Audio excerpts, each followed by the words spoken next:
Imagine stepping onto an engineering floor where absolute chaos just appears to be the governing principle. Right, like total anarchy. Exactly. You look over the shoulder of the first developer, and they're, deep in VS Code. Hmm. They're relying entirely on GitHub Copilot to auto-complete their architecture. Which is a pretty standard sight. Very standard.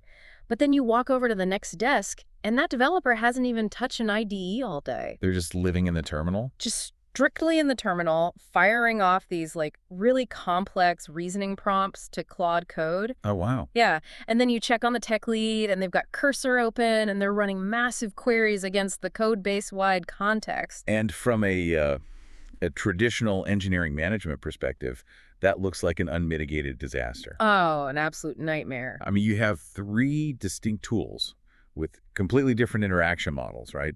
Different reasoning engines, different output formats, and they're all hacking away at the exact same repository. You'd completely expect their workflows to violently clash. Like you'd expect the code formatting to be this patchwork quilt of conflicting styles. Yeah, and you'd expect any attempt at collaboration to just trigger endless merge conflicts and friction. Exactly. But then you look closer at the commit history and something almost impossible is happening. They're collaborating flawlessly. Flawlessly. The handoffs between these radically different AI environments are practically invisible. Because they've managed to achieve basically the holy grail of modern software development. Total team uniformity and standardized output. Right, but without forcing a single developer to abandon their preferred tools. And that specific achievement is our mission for today's deep dive. Absolutely. We're exploring an April 11, 2026 article by technical solutions architect Mark Hazelton. It's titled, "Bring Your Own AI, DevSpark Unlocks Multi-Agent Collaboration." It's a great read. It really is. And we're going to break down exactly how the DevSpark team completely solved what Hazelton calls the AI fragmentation problem. Which is a huge issue right now for anyone listening who manages a dev team. Huge. And the fascinating part is that they didn't do it by building some massive over-engineered orchestration platform. No, not at all. They solved it by fundamentally changing what development teams actually standardize. Which represents a really critical pivot in how we think about productivity. Yeah. I mean, the reality of modern development teams is exactly what you described in that opening scenario. Right, that bottom-up adoption. Exactly. Over the last few years, the adoption of AI coding assistants happened at an unprecedented scale, but it happened entirely from the bottom up. Yeah. Developers simply gravitated toward the specific tools that seamlessly map to their existing cognitive habits. Hazelton lays this out so brilliantly in the text. I mean, the developer who has lived and breathed VS Code for a decade is naturally going to lean into GitHub Copilot. Of course, the integration is native, the latency is zero. Right. Then you have developers who prefer the raw control of the terminal.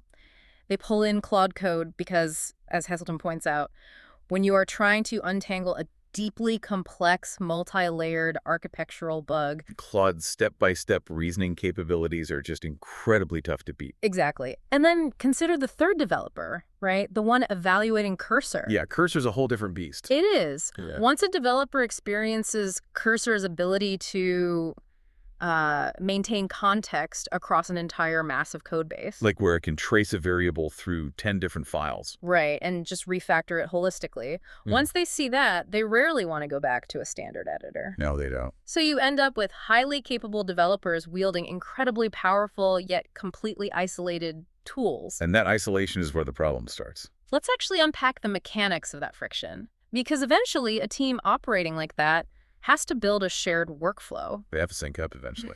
Right. Say they decide to standardize the way they write requirements. They want to implement a universal command like /DevSpark .specify. Okay. So that whether you are in Copilot, Claude, or Cursor, the requirement document looks identical. Now, in a legacy architecture, executing that simple idea is agonizing. Oh, it's brutal. Before DevSpark released their update, running that shared command meant navigating just a labyrinth of hard-coded scripts. Yeah. When the command fired from Claude Code, the framework had to route to a specific set of instructions tailored just for Claude. And if you ran it from Copilot, it had to route to an entirely different set of API calls.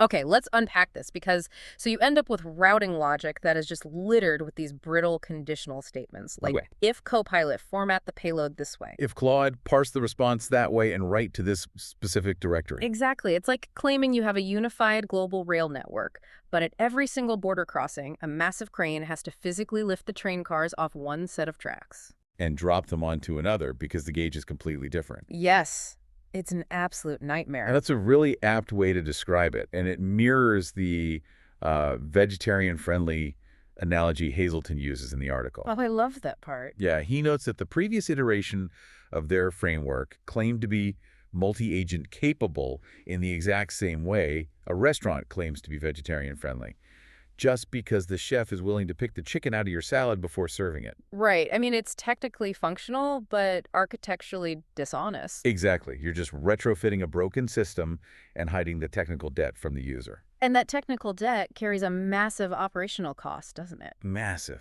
Systems architects call this creeping complexity. Creeping complexity. Yeah. In the short term, when a developer begs to use a new AI tool, it's really easy to justify adding just one more if statement to the framework. Just a quick patch. Right.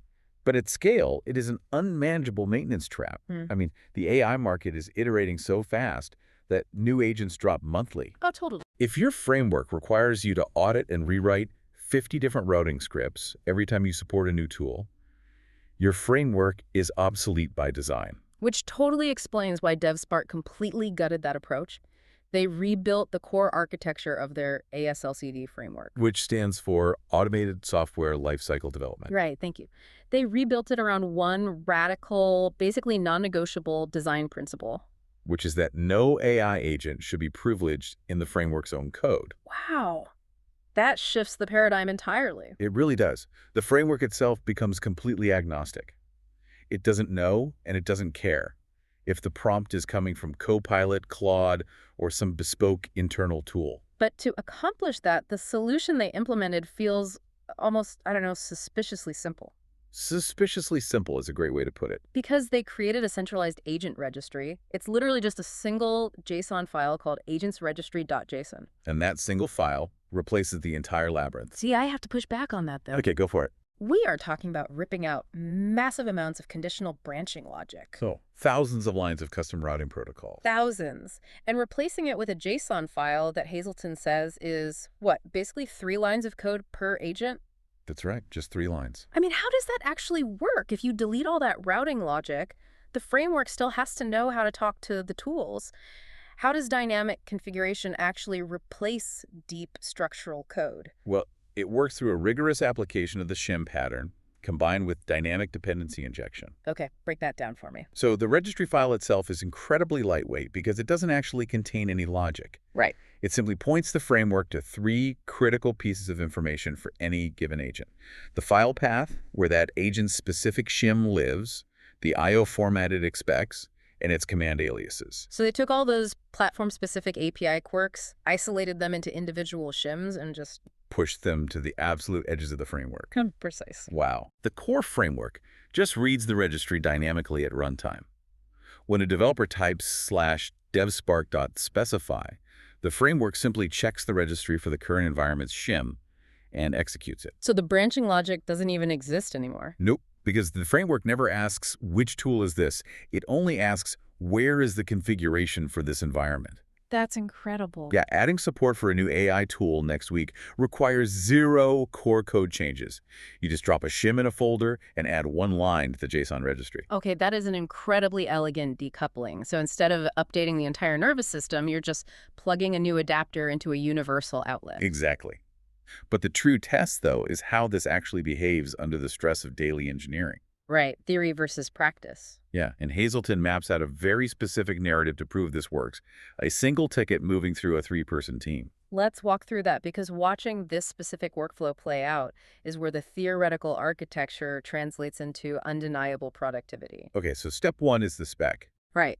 We've got our senior developer, the VS Code loyalist, firing up GitHub Copilot. They run /devspark.specify. And under the hood, Copilot reads its specific shim from the .github/agents directory. And that shim immediately points Copilot to the team's canonical prompt, right? Yes, which is universally stored in the .documentation/commands folder. So Copilot then runs through all the clarification loops with the developer nailing down the edge cases, the acceptance criteria, and outputs the final agreed-upon requirements into a file called spec.md. Now, pay close attention to that output format. Okay. It's not a proprietary database entry. It is plain markdown, version controlled directly in the repository alongside the code. Which leads right into step 2, the implementation. Right. A second developer takes the ticket, but they work exclusively in the terminal using Claude Code. They run /devspark.implement. And here's the dynamic registry in action. Claude reads its own isolated shim from the .claude/commands directory. Oh. But that shim directs Claude to read the exact same canonical prompt, the exact same spec.md file Copilot just generated, and the team's overarching constitution file. Wow.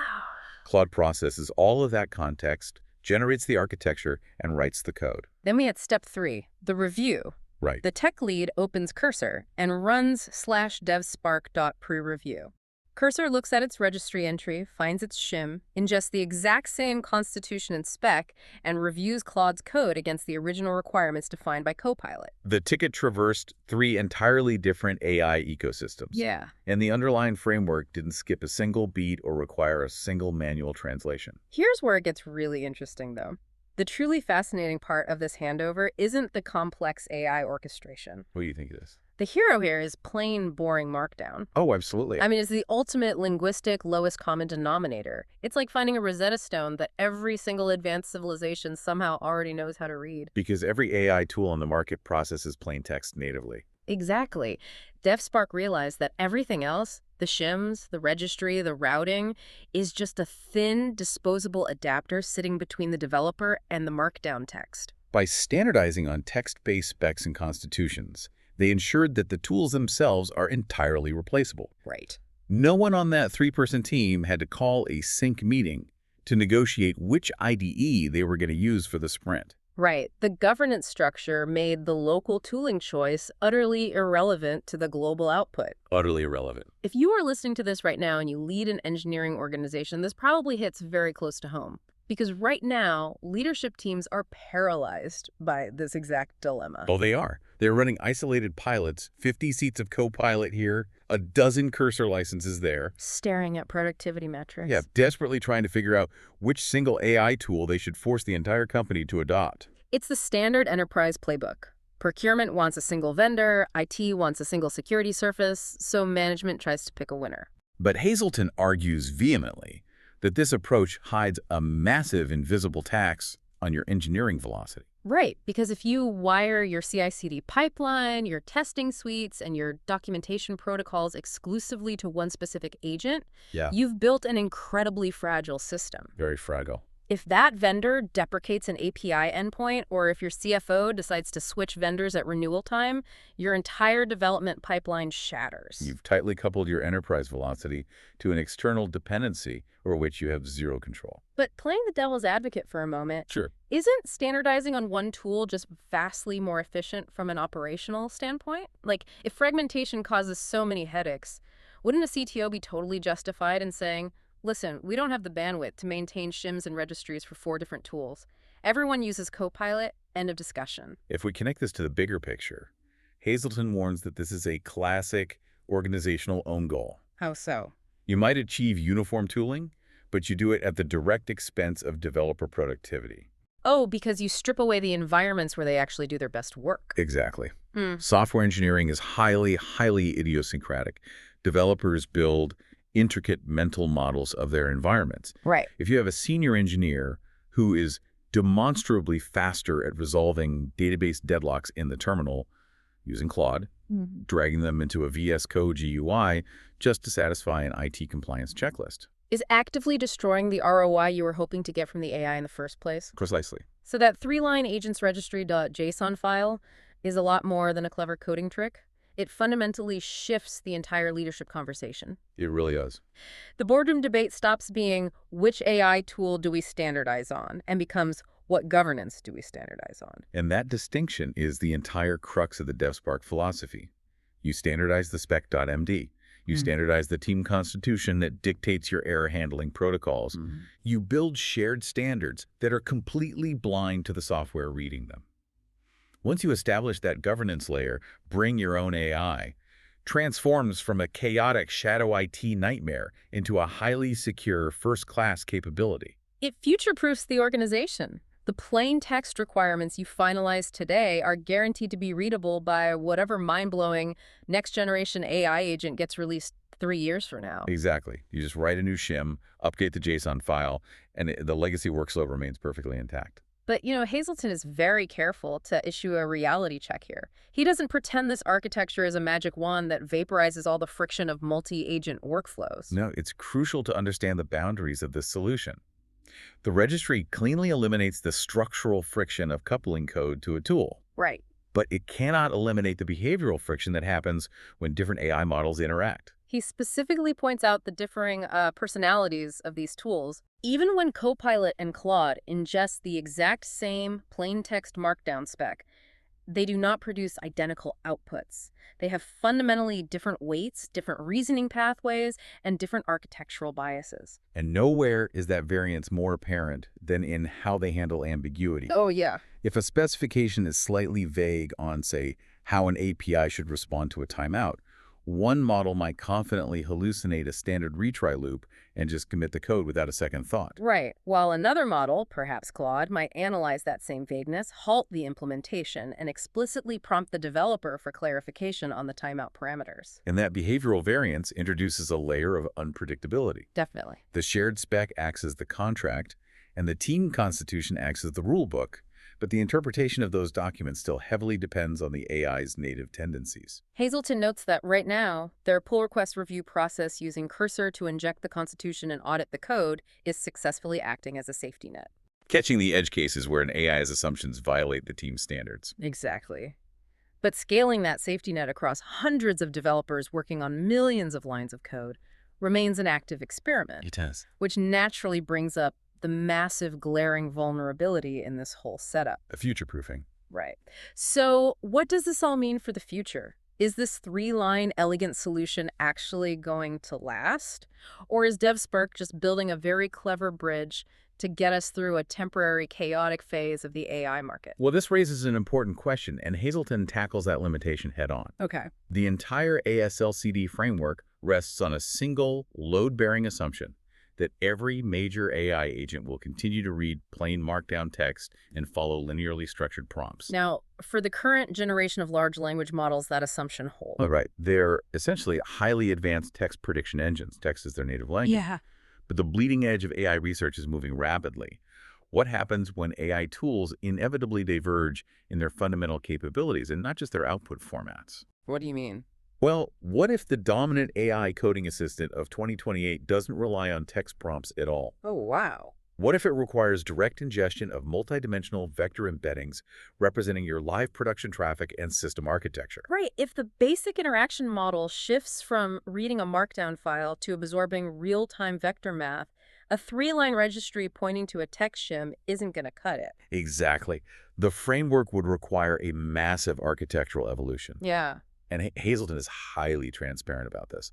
The DevSpark approach was deliberately designed to be as simple as possible, precisely so it can be easily torn down and rewritten when that day arrives. I see. He presents this framework as a highly effective hypothesis for the current landscape, not an immortal truth. Right. The true stress test will come when diverse engineering teams start applying this governance model to use cases Hazelton never anticipated. So as we wrap up this deep dive, the fundamental takeaway here is that hard-coding your development workflow to a specific AI tool is a strategic trap. A massive trap. The AI market is moving way too fast for tight coupling. The DevSpark framework proves that true team cohesion doesn't come from enforcing monolithic software choices. No, it comes from universally readable specs, a rock-solid team constitution, and shifting the fulcrum of standardization away from the tooling and onto the governance. When you standardize the rules of engagement instead of the weapons, that initial chaotic scenario where developers freely use whatever AI they trust the most stops being a liability. And becomes your greatest competitive advantage. Which leaves us with a really fascinating dynamic to consider. What's that?